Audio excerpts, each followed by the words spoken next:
नमस्कार, सक्षम एकेडमी में एक बार फिर से आपका स्वागत है। आज मंथली टेस्ट हुआ था उसके रीजनिंग के सॉल्यूशन को डिस्कस करने जा रहे हैं। तो ये रहा आपके स्क्रीन पे पहला क्वेश्चन। ठीक है, तो पहला क्वेश्चन है कि LMNO का संबंध अगर इससे है तो उसी प्रकार PQRS का संबंध किससे होगा। तो इस वाले क्वेश्चन में काफ़ी स्टूडेंट्स का कन्फ्यूज़न था और जो एग्ज़ामिनर ने यहाँ पर एक चक्रव्यूह बनाया था तो मुझे लगता है कि बहुत सारे स्टूडेंट उसमें फंसते हुए नज़र आए। तो देखिए इस क्वेश्चन को किस प्रकार से सॉल्व करेंगे। काफ़ी स्टूडेंट ने कहा कि इसका आंसर जो है गलत है, तो देखते हैं इसको। LMN और O जो है उसका संबंध यहाँ पर किससे है, NOLM से। ठीक है, अगर हम यहाँ पर देखते हैं, देखिए आपको ये पता होना चाहिए कि A अगर आगे से पहले नंबर पे है तो पीछे से पहले नंबर पर कौन है, Z है। तो हम ये कहेंगे A का विपरीत क्या, A का अपोजिट क्या है, Z। ठीक है, अगर दूसरे नंबर पे B आता है तो पीछे से दूसरे नंबर पे Y आता है, यानी कि B का अपोजिट Y। इसी प्रकार C का अपोजिट क्या हो जाता है, X हो जाता है। D का अपोजिट जो है W हो जाता है। इसी सीरीज़ को अगर हम देखते हैं, ठीक है, इसी सीरीज़ को अगर हम देखते हैं, यहाँ पर अप्लाई करते हैं तो L का अपोजिट हो जाता है O। L का अपोजिट क्या हो जाता है, O हो जाता है। और M का अपोजिट N का हो जाता है M और O का हो जाता है L। अगर इसी प्रकार हमें क्या निकालना है, PQRS का निकालना है, तो P का विपरीत हो जाता है K। तो K को हम, क्योंकि हमने यहाँ पर क्रॉस में लिखा है तो यहाँ पे भी हम क्या करेंगे, क्रॉस में इस चीज़ को रखेंगे। तो P का अपोजिट हो जाता है K, Q का हो जाता है J, R का हो जाता है I, इसको यहाँ रखेंगे। ठीक है, और S को यहाँ पे रखेंगे। R का हो जाता है I और S का हो जाता है H। तो JKHI ऑप्शन नंबर D। इस प्रकार से ऑप्शन नंबर D इस क्वेश्चन का जो है सही आंसर होगा।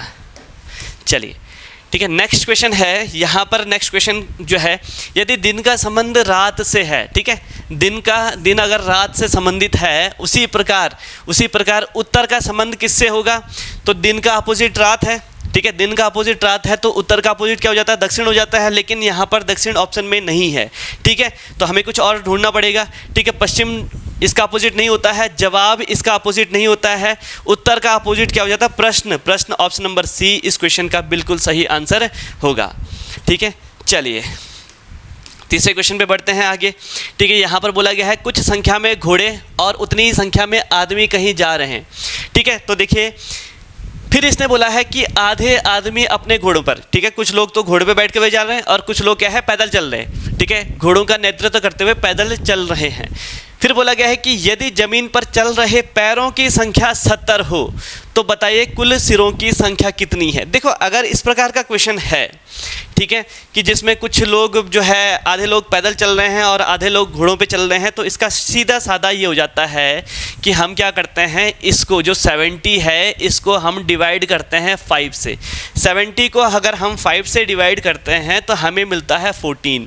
तो अगर यहाँ पर पूछा जाता कि आदमियों की संख्या कितनी है तो यहाँ पर हमारा आंसर 14 आ जाता है।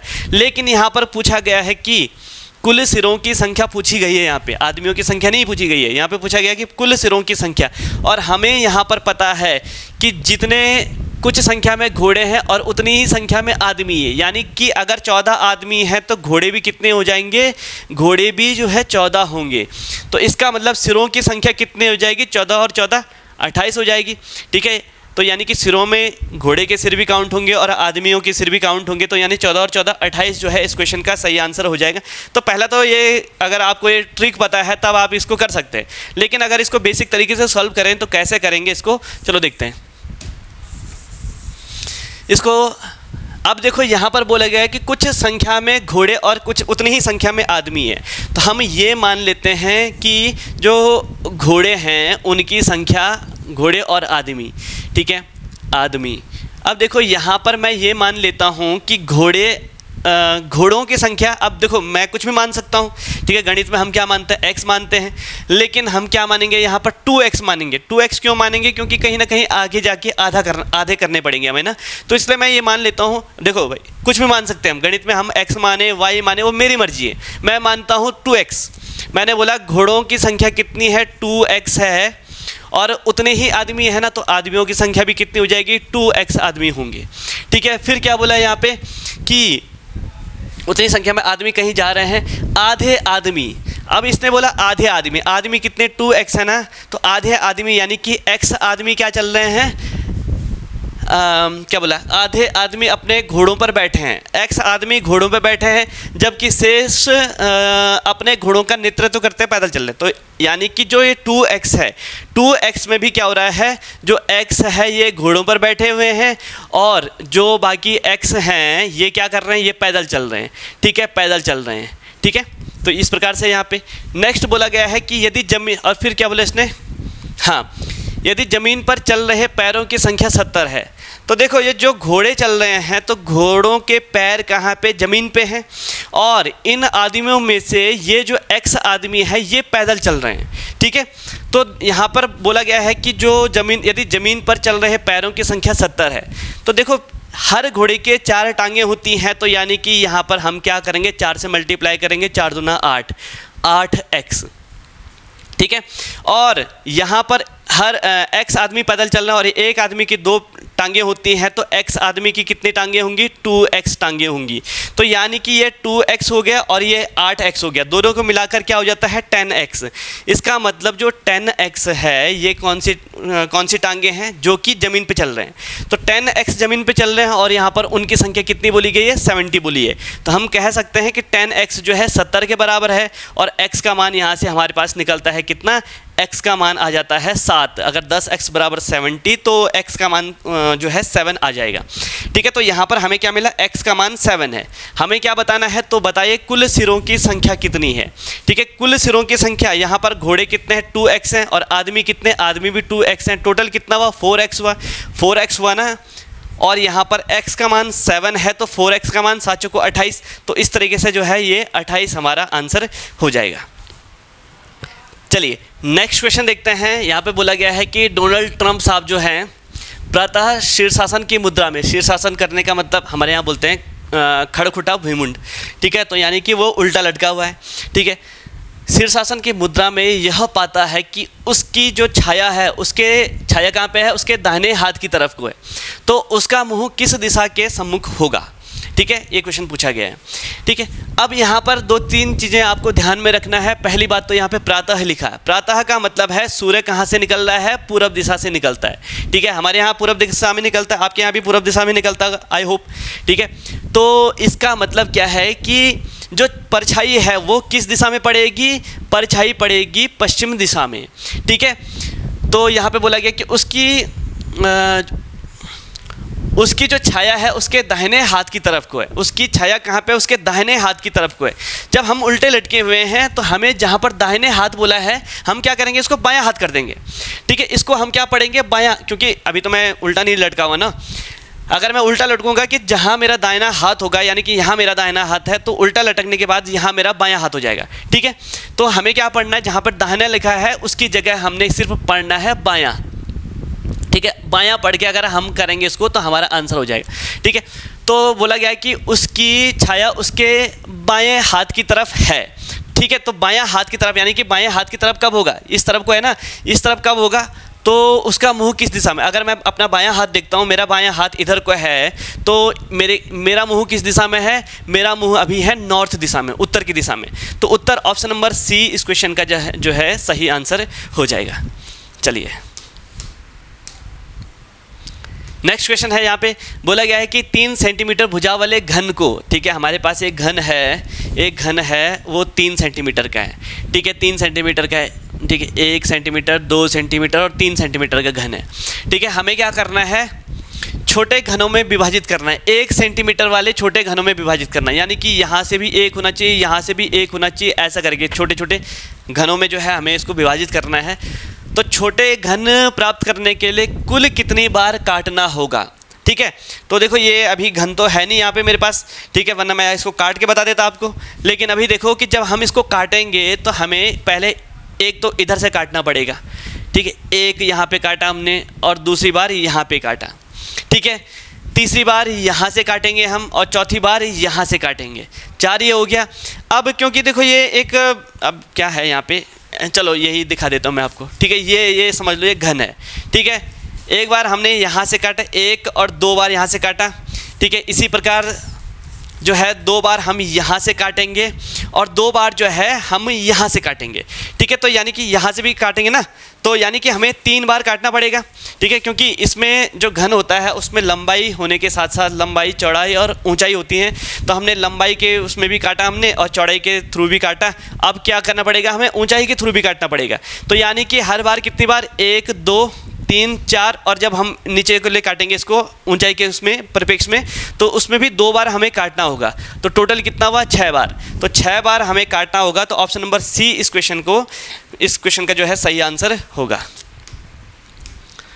चलिए नेक्स्ट क्वेश्चन है, यहाँ पर बोला गया है कि 2024 का जो कैलेंडर है पुनः कब उपयोग किया जा सकता है, यानी रिपीट कब होगा 2024 का कैलेंडर। ठीक है, यहाँ पर आपको इस बात का ध्यान रखना है कि कोई भी लीप ईयर है, आप लीप ईयर समझते होंगे, लीप ईयर जो है वो कितने सालों बाद रिपीट होती है, 28 सालों बाद। यानी कि 28 सालों बाद लीप ईयर का कैलेंडर आप रिपीट कर सकते हैं। उसके बाद +1 का मतलब है लीप ईयर के अगले साल। लीप ईयर का जो नेक्स्ट ईयर होता है उसका कैलेंडर हम 6 साल बाद दोबारा से उपयोग कर सकते हैं।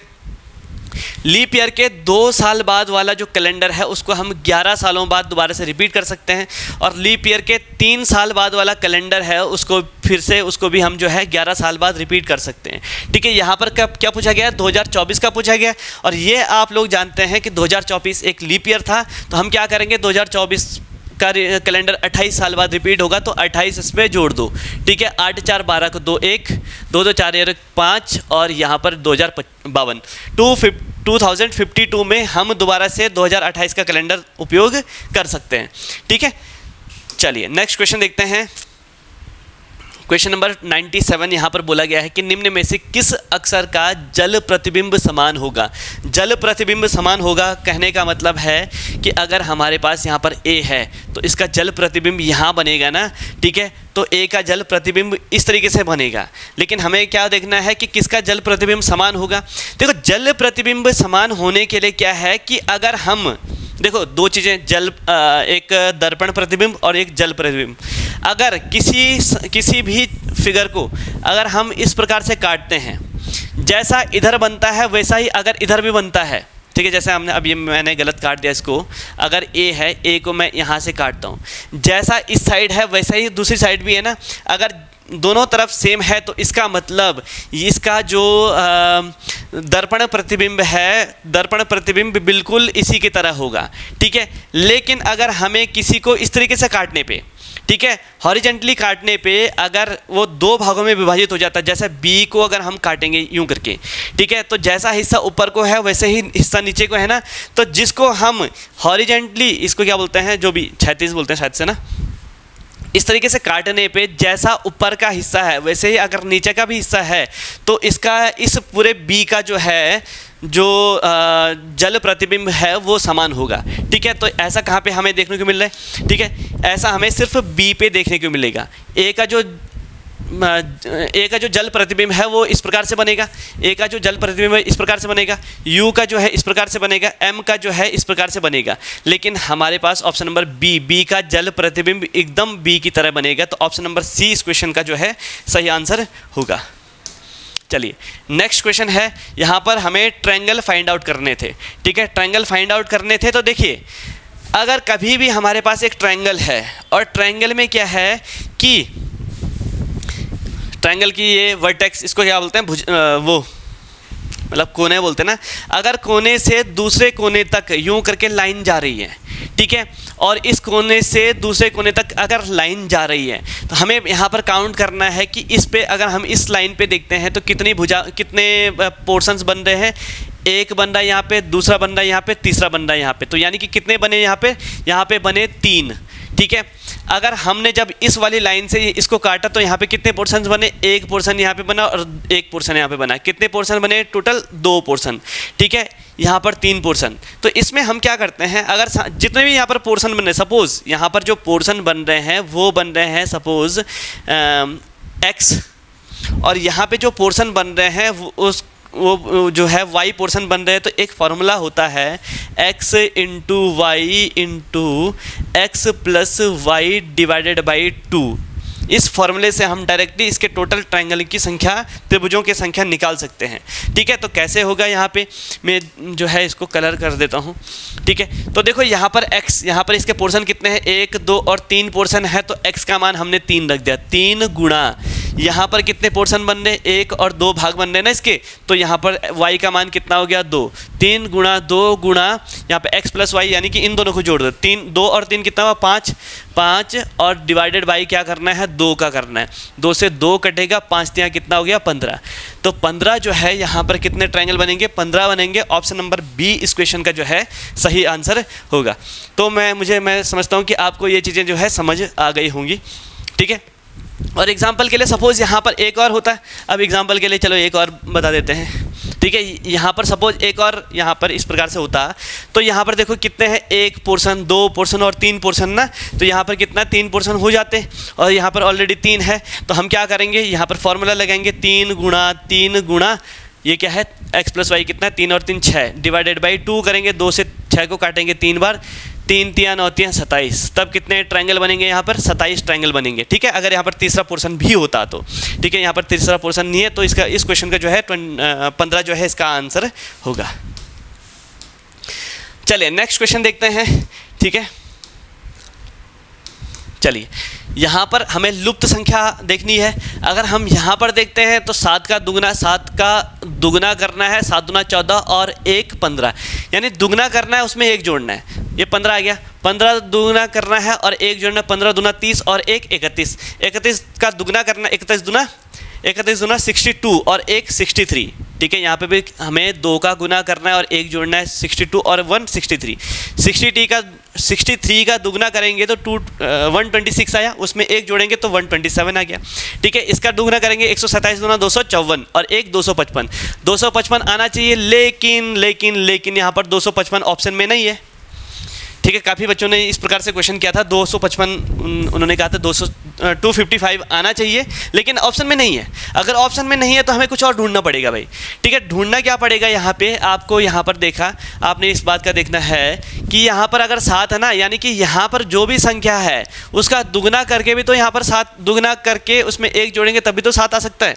ठीक है, तो ऐसी कौन सी संख्या है, 3। अगर हम यहाँ पर 3 रखते हैं, 3 दूना 6 और 1, इसका दुगना करेंगे और उसमें 1 जोड़ेंगे तब 7 आ रहा है कि नहीं आ रहा है। तो इसका मतलब यहाँ पर 3 भी तो आ सकता है, और 3 हमारे ऑप्शन में है कि नहीं है, ऑप्शन में निश्चित तौर पे हमारे ऑप्शन में है।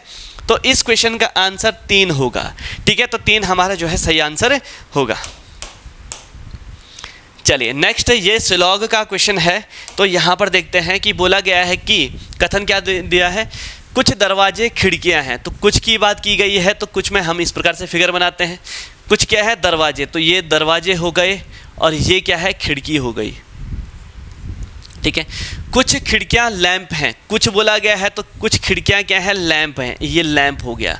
ठीक है, सभी लैंप मोमबत्तियां हैं। अब सभी बोला गया है तो सभी में हम क्या करते हैं, लैंप को अंदर रखेंगे और ये मोमबत्ती बाहर हो गई। ये क्या है, मोमबत्ती। ठीक है, ये मोमबत्ती है। अब निष्कर्ष हमें बताना है कि कुछ मोमबत्तियां दरवाजे हैं, कुछ मोमबत्ती ये है और दरवाजे है।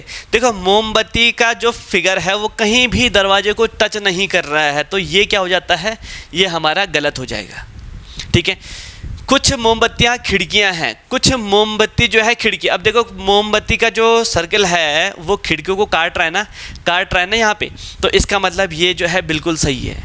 ठीक है, कुछ लैंप दरवाजे हैं, तो लैंप और दरवाजे, देखो लैंप जो है किसी भी रूप से, ये देखो लैंप यहाँ तक खत्म हो गया और दरवाजे जो है यहाँ पे, तो यानी कि एक दूसरे को नहीं काट रहे हैं, तो ये भी क्या हो जाएगा, गलत हो जाएगा।